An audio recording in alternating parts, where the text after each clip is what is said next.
Welcome to Mondal tutorial. আমরা এখানে দেখতে পাচ্ছি ভার্ব চিনিবার উপায়।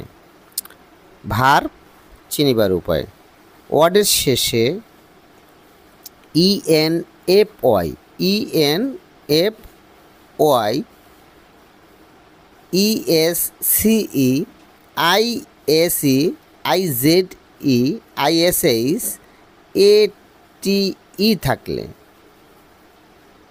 থাকলে ওয়ার্ডগুলো ভার্ব হয় এবং যার দ্বারা কোনো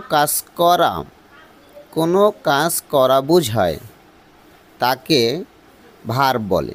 যেমন ডু, গো, ইট, রিড, ইটিছি। অ্যাডভার্ব চিনিবার উপায় যে সমস্ত ওয়ার্ডের শেষে LY LL থাকে সে ওয়ার্ডগুলোকে অ্যাডভার্ব বলে। যেমন অ্যাকর্ডিংলি, ফাইনালি, লেটলি। আমরা এভাবেই ভার্ব এবং অ্যাডভার্ব চিনতে পারবো।